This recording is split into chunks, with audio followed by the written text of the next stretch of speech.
আসসালামু আলাইকুম everyone, welcome to my new blog. আজকের ব্লগে আপনাদের সাথে একটা রেসিপি শেয়ার করব। তো রেসিপিটা কি অবশ্যই জানতে হলে ভিডিওটা শেষ পর্যন্ত দেখবেন।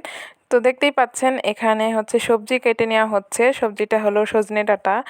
আর এদিকে চুলায় ভাত হচ্ছিল, আর আরেক পাশে মা আবার তরকারির জন্য, মানে যে তরকারিটা রান্না করা হবে ওইটার জন্য আলু সেদ্ধ করে রেখেছে। আর ওই তরকারিটার মেন ইনগ্রেডিয়েন্টই হলো আলু, মানে আলু দিয়েই রান্না করা হবে। আর তরকারিটার নামও আপনাদেরকে বলে দিই, ওটার নাম হচ্ছে আলুর ডাল, মানে আলু দিয়েই ডাল রান্না করা হবে। তো দেখতেই পাচ্ছেন এদিকে আমি আলুগুলো ভালো মতো খোসা ছাড়িয়ে নিয়েছি। আর খোসা ছাড়ানোর পরে এগুলো একটু একটু করে ভেঙে দিতে হবে, মানে পুরা বা গোটা আলু দেওয়া যাবে না।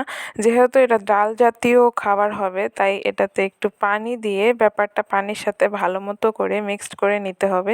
তো আলুটা একটু ভাঙার পরে আমি সেটা পানি দিয়ে ভালোভাবে মিক্স করে নিলাম, দেখতেই পাচ্ছেন। আর মিক্স করার পরে এরকম একটা মিশ্রণ তৈরি হবে। এরপরে অন্যদিকে দেখছি যে ডিম গোলা হচ্ছে, মানে এই ডালের মধ্যে আবার ডিমও দেওয়া যায়, সবজিও দেওয়া যায়।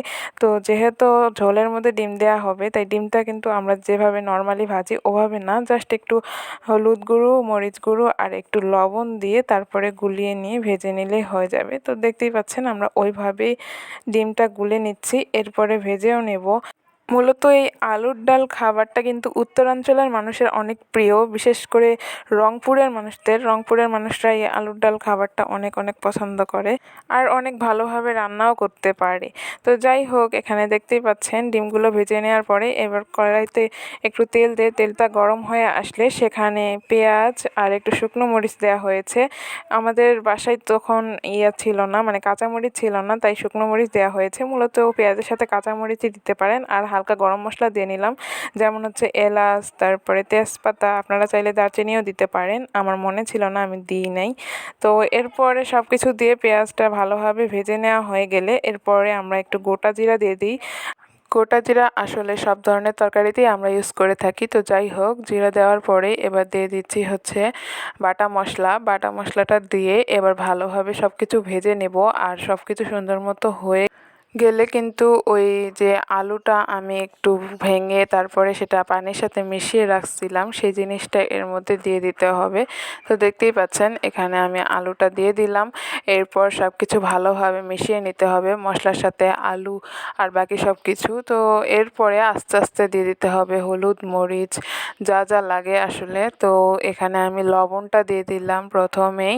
লবণটা আপনারা আপনাদের স্বাদ মতো দিতে পারেন। এরপর দিয়ে দিচ্ছি হলুদ গুঁড়ো আর মরিচ গুঁড়ো। তো আপনাদের একটা কথা বলেই রাখি, এই জিনিসটা কিন্তু ঝাল ঝাল হলেই মজা লাগে খেতে, তাই আমি অনেকগুলো ঝাল দিয়ে ফেলেছিলাম, মানে মরিচের গুঁড়ো দিয়েছি। আর দেখুন তরকারিটা একদম লাল টকটকে হয়ে যাচ্ছে।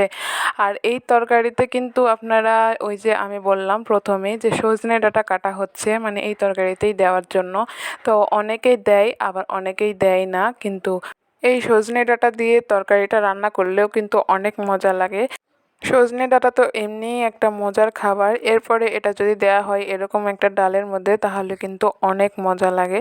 তো দেখতেই পাচ্ছেন আমি সজনে ডাঁটাগুলো ডালের মধ্যে দিয়ে দিয়েছি। এবার সেটাকে ভালোভাবে সেদ্ধ করে নিতে হবে।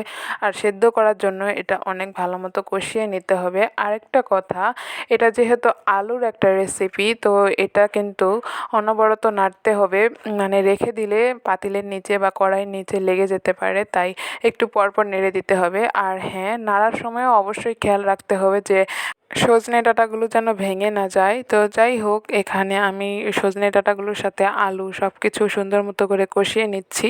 আর এটা কষানোর জন্য একটু পরপর এভাবে একটু পানি দিয়ে তারপরে ভালো করে কষিয়ে নিতে হবে। আর ততক্ষণ পর্যন্তই কষিয়ে নিতে হবে যতক্ষণ পর্যন্ত সজনে ডাঁটাটা সেদ্ধ না হয়ে যায়, মানে আধা সেদ্ধ হলেও চলবে, কারণ এরপর যেহেতু ঝোলের জন্য পানি দেওয়া হবে, তো তখনই বাকিটুকু সেদ্ধ হয়ে যাবে। তো যাই হোক, দেখতেই পাচ্ছেন আমি কিন্তু এভাবে অনেকবার কষিয়ে নেওয়ার পরে এখন ওই যে সজনে ডাঁটাগুলো একদমই প্রায় সেদ্ধ হয়ে গিয়েছে, মানে একটু হালকা চাপ দিলে সুন্দর মতো ভেঙে যাচ্ছে, তার মানে বুঝতে হবে যে ডাঁটাগুলো সেদ্ধ হয়ে গিয়েছে। এবার এটার মধ্যে ঝোল দেওয়ার পালা। তো যেহেতু এটা ডাল রান্না হচ্ছে, আলু দিয়ে ডাল, তো সেরকম ডালের মতো করে ঝোল দেব। একটু পরে দেখতেই পাবেন ঝোল দেওয়া হবে কড়াই ভর্তি করে। আমাকে মা বলেছিল একটু ঝোল দিতে, আমিও দিয়ে দিয়েছি একদম কড়াই ভর্তি করে।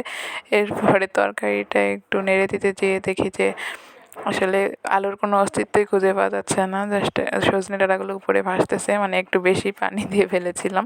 তো যাই হোক গাইস, এটা কিন্তু পরে মানে ঠিক হয়ে যাবে, একটু জাল বেশি করে দিলে ব্যাপারটা ঠিক হয়ে যাবে। তো দেখতেই পাচ্ছেন সব কিছু দেওয়ার পরে একদম লাস্টে গিয়ে যে ডিমগুলো ভেজে রেখেছিলাম সেই ডিমগুলো ঝোলের মধ্যে দিয়ে দেব, কারণ ঝোলটা একটু বলক উঠলে এই ডিমগুলোর মধ্যেও ঝোল ঢুকে যাবে আর ডিমগুলো ফুলে উঠবে, খেতেও ভালো লাগবে। যাই হোক, এবার আমি ঢাকনা দিয়ে দিলাম আর একটু পরে তরকারিটা বলক উঠে গিয়েছে আর ডিমগুলোর মধ্যে দেখুন ঝোল ঢুকে এগুলো ফুলে উঠেছে আর সজনে ডাঁটাও কিন্তু একদম সেদ্ধ হয়ে গিয়েছে।